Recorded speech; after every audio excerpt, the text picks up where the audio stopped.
በዚህች ዓለም አትጣበቁባት። ሐዘን እንዳታበዛባችሁ ተስፋ አታድርጓ። ከእሷ ጉያ ይልቅ የክርስቶስን ጉያ መርጣችሁ ከፍ በሉ ወደ ላይ። እኛ ከምንሠራው በላይ እግዚአብሔር የሚሠራው ድንኳን አለ። እኛ እንሥራ ከምንለው በላይ እግዚአብሔር የሚሠራልን ይበልጣል። ክርስቶስን አሳንሰው ሙሴን አስበልጠው አንተ ትበልጣለህ እያሉ በጥያቄ የወጥሩት ነበረ። እንኳን አሁን የምንኖርባት ቤታችን ቀርቶ እቺ ምድራችን እንኳን በስደት ነው የመጣንባት። ወገኖቼ እንደገና ወደ ዓለም አትመለሱ። እንደገና ወደ ክፋት አትሂዱ። እንደገና ወደ መማረር አትሂዱ። እንደገና ተስፋ ወደ መቁረጥ አትሂዱ። መውጫ የሌለው ፈተና እግዚአብሔር ለማን ሰጥቶ ያውቃል? ወገኖቼ ይሄንን እያሰብን ነው። ከዚህ ሐሳብ አንወርድም።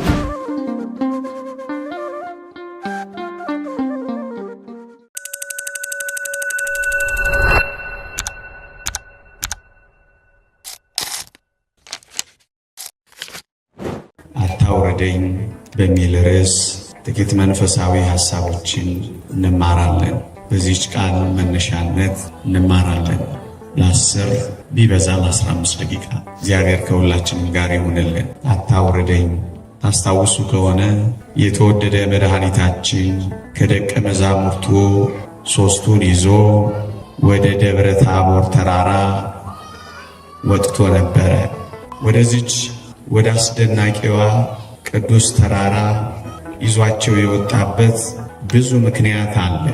በዋናነት መንደር ውስጥ በአይሁድ ዘንድ ስለ ክርስቶስ የሚወራው ጥሩ ያልሆነ ወሬ ነበር።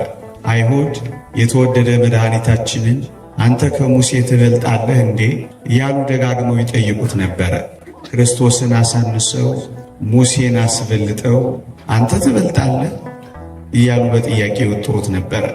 በዚያች በመንደር ውስጥ ታስታውሱ ከሆነ ክርስቶስን ወንበዴ፣ ክርስቶስን በቤልዜቡል አጋንንትን የሚያወጣ እንዲያ እያሉ ይሰድቡት ነበረ። ደግሞም ይወቅሱትና ይከሱት ነበር። ታስታውሱ ከሆነ የሙሴን ሕግ ያፈረሰ ትእዛዛቱንም የሻረ ሕግ ጣሽ እያሉ ያሙትም ነበረ እና ክርስቶስ በዚያ በመንደርና በዚያ በሰፈር ውስጥ ከተራራው በታች ሲከሰስ፣ ሲወቀስ፣ ሲተች፣ ሲታማ ነበር የሰነበተው። አሁን ግን ከፍ ወዳለው ተራራ ወሰዳቸው። ለምን ወሰዳቸው? አያችሁ፣ በመንደር ውስጥ ካለው ክስ፣ በመንደር ውስጥ ካለው ወሬ፣ በመንደር ውስጥ ካለው ወቀሳ ነፃ መሆኑን ሊያሳያቸው ከፍ አድርጎ ወደ ተራራ አወጣቸው። ወገኖቼ የሙሴን ሕግ የጣሰ ብለው አምተውት ነበር። አዎ ምን አለ አይሁድ የሙሴን ሕግ የጣሰ ብለው ያሙት አይሁድ ምን አለ ወደዚች ወደ ደብረ ታቦር በወጡ ነበር። ምክንያቱም ራሱ ሙሴን በደብረ ታቦር ያገኙት ነበር። ሕግ ሰጪ ደግሞ መጋቢ ደግሞ አስተዳዳሪ ሆኑን ይነግራቸው ነበር። ወደ ተራራዋ የወጡ ብቻ ይህን ምስጢር ይረዳሉ። ራሱን ከእግዚአብሔር ጋር አስተካክሎ እንዴት ነው ይሄ አባቴ ነው እግዚአብሔር የሚለው ብለው አይሁድ አጓጉል ቅናት ቀንተው የተወደደ መድኃኒታችንን ብርቱ ሐሜት አምተውት ነበር። ተቆርቁረውና ቀንተው ነበር። ምን አለ አይሁድ ወደዚች ተራራ በወጡ ኖሮ ኤልያስን እኮ ያገኙት ነበር። ለቅናትማ በአምልኮተ እግዚአብሔር የሚቀናውን ኤልያስን ቢያዩት ምን ይውጣቸው ነበር? ከአይሁድ ክስ ነፃ መሆኑን የገለጠላቸው። ወገኖቼ እኔ ወደምፈልገው ጉዳይ ልንደርደር። እንደ መግቢያችን ካነሳው ወደዚያች ተራራ ላይ የወጣው የሐዋርያቱ አለቃ ቅዱስ ጴጥሮስ ታስታውሳላችሁ። እዩ ወደዚች ከፍታ ስለወጣ ወደዚች ልዕልና ስለደረሰ የጌታችን የመድኃኒታችን የኢየሱስ ክርስቶስንም ክብር ስለቀመሰ የዘላለም ሕይወትን እፍታዋን በደብረ ታቦር ስለጎበኘ ምን እንዳላት ታስታውሱ? በዚህ መሆን ለእኛ መልካም ነው ማለት እባክህ ከዚህ ተራራ ላይ ወደ ታች አታውርደኝ ማለት አይመስላችሁ? አዎ ሊቀ ሐዋርያቱ አታውርደኝ ብሎ ነው ይጮኸው። ወገኖቼ ወደዚች አስደናቂ የዘላለም ሕይወት ቅምሻ የመንግሥተ ሰማያት እፍታ የዘላለም ክብር ሕይወት ጥቂት የቀመሱ ሰዎች ወደ ታች መውረድ አይፈልጉም። እዚያው መቆየት ነው የሚፈልጉት። ምን ማለት መሰላችሁ? ወደ እግዚአብሔር ጥልቅ ሕይወት፣ ወደ ከፍታ መንፈሳዊ ልዕልና፣ ደስ ወደሚያሰኘው የዘላለም ሕይወት መንገድ ከተወደደ መድኃኒታችን ከኢየሱስ ክርስቶስ ጋር ወደ ተራራው ወጥተው የሚኖሩ ባጭር ቃል ዓለም ታንስባቸዋለች። ለዚህ ነው አታውርደኝ የሚሉት። ወገኖቼ ምን ያረጋሉ ቢወርዱ? ያን የመሰለ ልዕልና ቀምሰው፣ ያን የመሰለ ግርማ አይተው፣ ከፀሐይ የሚበልጠውን ያን የፊቱን ነጸብራቅ ተመልክተው ፀሐይን ማየት ምን ያደርግላቸው? ወገኖቼ ታስታውሳላችሁ? እዛ ለመቆየት ከመጓጓቱ የተነሳ ይህ ሊቀ ሐዋርያት ምን ነበር ያለው? ጌታ ሆይ 3 ድንኳኖችን እንስራ፣ አንዱን ለአንተ፣ አንዱን ለኤልያስ፣ አንዱንስ ለሙሴ። እሱስ እንዴ ቤት ባይኖረው እጅግ አስደናቂ ከሆነው አምላኩ ጋር መኖር ስለጀመረ ቤት ባይኖረው ቦታው አስደናቂ ስለሆነ ደግሞስ ባይመቸው እዛ ከክርስቶስ ጋር መኖር ስለሚፈልግ ምን አለ ድንኳንም ሳልተክል ድንኳኔ አንተ ሆነ፣ ቤትም ሳልሰራ ቤቴም አንተ ሆነ፣ እደጅ ባድረስ አንተ ኑርልኝ እንጂ ከአንተ ጋር ብሆንስ። ጌታ ሆይ የእኔ የመልእክቴ ጭብጥ ምን መሰላችሁ? ወደዚህ ልዕልና፣ ወደዚህ መንፈሳዊ ጥልቀት የሚመጡ ሰዎች የእግዚአብሔርን ሐሳብ ብቻ ያደምጣሉ፣ የእግዚአብሔርን ፈቃድ ብቻ ይጠብቃሉ፣ የእግዚአብሔርን ሥራ ብቻ ያያሉ። ዓለም ታንስባቸዋለች። በዓለም ባለው ነገር አያዙም። በዓለም ላይ ስላልተጣበቁ ዓለም በሚያጎርልባቸው ነገር ልባቸው አይታመምም፣ ውስጣቸውም አይጎዳም። እንደው ከእሱ ጋር መኖር ይፈልጋል። አንተ ኑር እንጂ፣ አንተ ከኔ ጋር ሁን እንጂ። የተወደዳችሁ ኦርቶዶክሳውያን ባይመቸኝስ የሚል አይመስላችሁም? ቅዱስ ጴጥሮስ ለአንተ ድንኳን ልስራ እንጂ እኔ ባልሰራስ የሚል አይመስላችሁ? ምክንያቱም ቅዱስ ጴጥሮስ እንዲህ አድርጎ ሲናዘዝ ደመና የሌለው የብርሃን ድንኳን እግዚአብሔር የሚሰራው እንደከበበው እወቁ ወገኖቼ። እኛ ከምንሰራው በላይ እግዚአብሔር የሚሰራው ድንኳን አለ። እኛ እንሰራ ከምንለው በላይ እግዚአብሔር የሚሰራልን ይበልጣል። እኛ ለራሳችን ከምንጨነቀው በላይ እግዚአብሔር በዙሪያችን የሚሰፍረው ይበልጣል። ለዚህ ነው ዓለም አንሶበት አልወርድም እኮ ነው ያለው። ወገኖች አንድ መልእክት ላስተላልፍ። በዚህች በቤተ ክርስቲያን በአስደናቂ ምስጋና ውስጥ ኖራችኋል። በዚህች ቤተ ክርስቲያን እጅግ ከፍ ባለ መንፈሳዊ ሕይወት ምልልስ ውስጥ ሰንብታችኋል። በዚህች ቤተ ክርስቲያን አስቀድሳችኋል። በዚህች ቤተ ክርስቲያን ቆረባችኋል። በዚህች ቤተ ክርስቲያን አውደ ምሕረት ላይ እልል ብላችኋል። አፋችሁ ኮቸችላ እስኪመስል ጾማችኋል። በዕጣኑ ታውዳችኋል። በካህናቱ ተከባችኋል። በዝማሬው ተሞልታችኋል። በቅዳሴው ተባርካችኋል። እናንተ ኦርቶዶክሳውያን አደራችሁ የትም ሂዱ የት ምንም ሆኖ ምን ከዚህ ልዕልና እንዳትወርዱ። ጨለማው ሊያስፈር ይችላል፣ እንዳትረሱ። ጨልሞ የቀረ ጨለማ በእግዚአብሔር ልጆች ዘንድ አልነበረም። በምድር ላይ መጀመሪያ የነበረው ጨለማ ነው። ከዛ በኋላ ነው ብርሃኑ የመጣው። የነገር ፍጻሜ ከመጀመሪያው ሁሉ በእግዚአብሔር ዘንድ የተሻለ ነው። ምን ማለት ነው? መከራዎቻችሁን፣ ፈተናዎቻችሁን ተስፋ የመቁረጫ የመጨነቂያ የመዋተቻ የመነፍረቂያ እንዳታረጉት። አንድ ነገር ልንገራችሁ፣ የገነት በር መግቢያ ለማድረግ አዘጋጁት። አልወርድም ነው ያለው። ከቤተ ክርስቲያን አትለዩ፣ ከመንፈሳዊ ሕይወት አትውጡ። ደሳሳም ትሁን እሷ የክርስቶስ ቤተ ክርስቲያን ናት። የሞቀም ይሁን የቀዘቀዘ እግዚአብሔር በዛል። አትውረዱ፣ ከዚህ ልዕልና ዝቅ አትበሉ። ታስቀድሱ የነበራችሁ እንቅልፋችሁን መተኛት አትጀምሩ። ሁሌ አስቀድሱ። በሆነው ነገር ሁሉ እንዳትለወጡበት። የእግዚአብሔር ቃል እንዲህ ይላል፣ እንዴት ተለወጥሽብኝ ይላል። ከ2 ዓመት ከ3 ዓመት ከ4 ዓመት ከ5 ዓመት በኋላ ከዘመናትም በኋላ እንዳትለወጡበት በዚህ ልዕልና ጽኑ። በየሄዳችሁበት ከዚህ ከፍታ ላይ አትውረዱ፣ ከዚህ ሕይወት ውስጥ አትውጡ። አታውርደኝ ማለት ይሄ ነው። ወደ ተራራው ስለወጡ መውረድ የማይፈልጉት ለዛ ነው። አትጨነቁበት ወገኖች። እንኳን አሁን የምንኖርበት ቤታችን እመኑኝ፣ ምን አይነት ደፋር ነው እንዳትሉኝ፣ ደፍሬ አይደለም፣ ልፈርድባቸውም ፈልጌ አይደለም። እንኳን አሁን የምንኖርባት ቤታችን ቀርቶ እቺ ምድራችን እንኳን በስደት ነው የመጣንባት።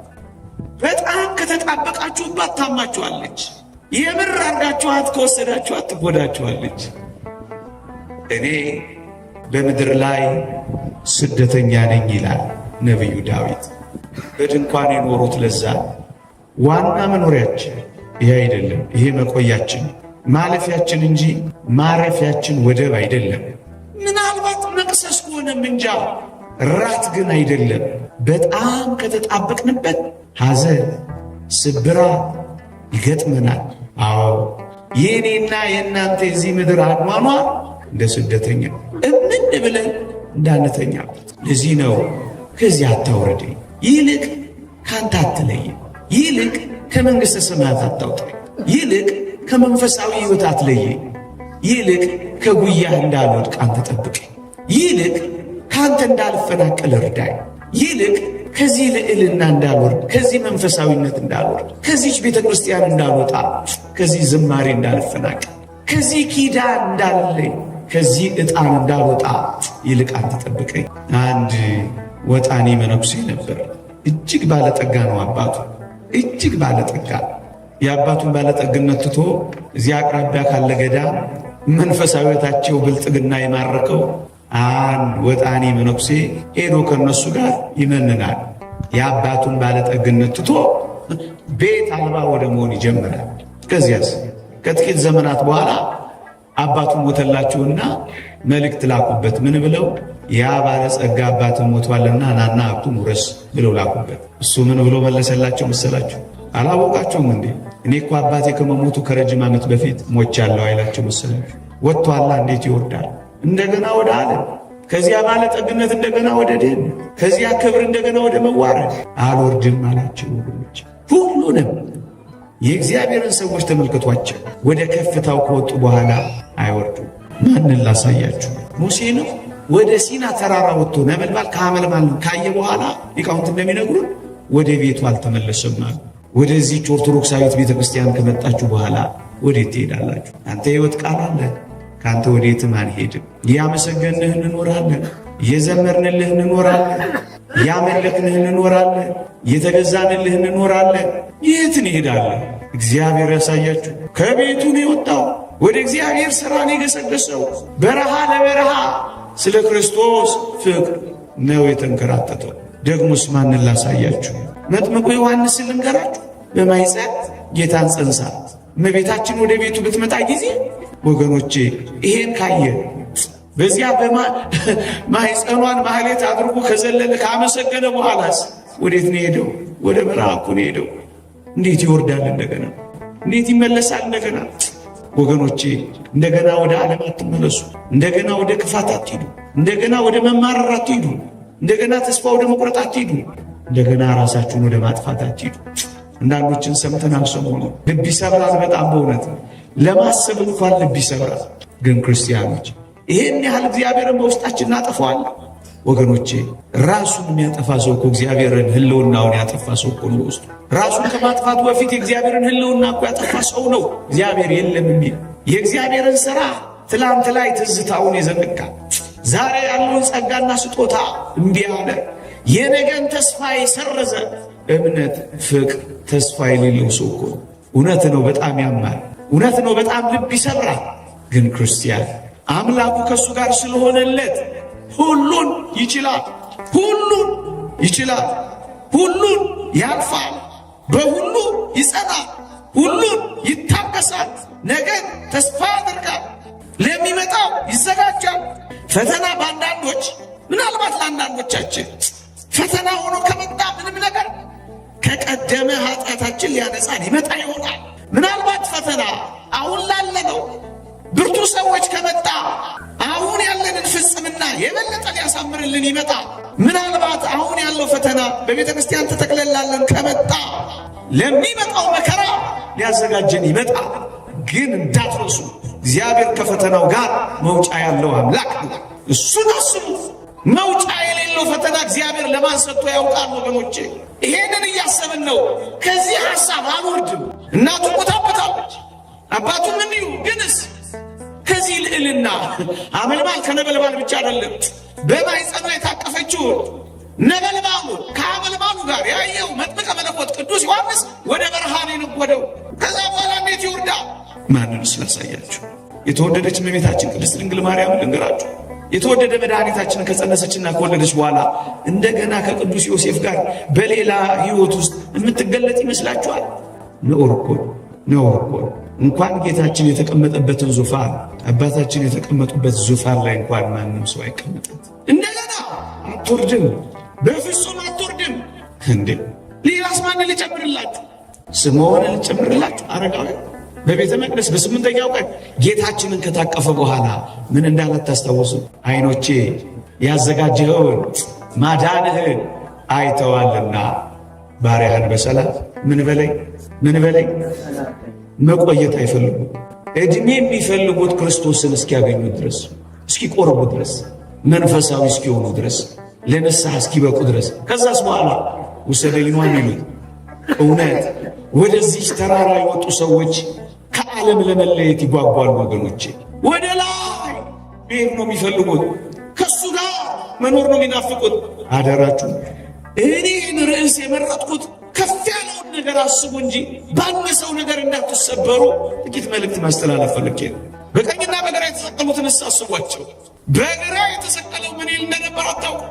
ራስህንም አድን እኛንም ከመስቀል አውርደን ነው የሚለው። መውረድ እኮ ነው የሚፈልገው። ያኛውስ መውረድ አይደለም የሚፈልገው። በመንግስት በመጣ ጊዜ አስበኝ ብሎ ወደ ላይ መውጣት ነው የሚፈልገው። ይልቅ ጽድቅ ጨምሩ፣ በዚህች ዓለም አትጣበቁባት፣ ሐዘን እንዳታበዛባችሁ ተስፋ አታድርጓ። ከእሷ ጉያ ይልቅ የክርስቶስን ጉያ መርጣችሁ ከፍ በሉ ወደ ላይ። ያኛው ሩጣ ይላል፣ ይሄን ውረድ ይላል።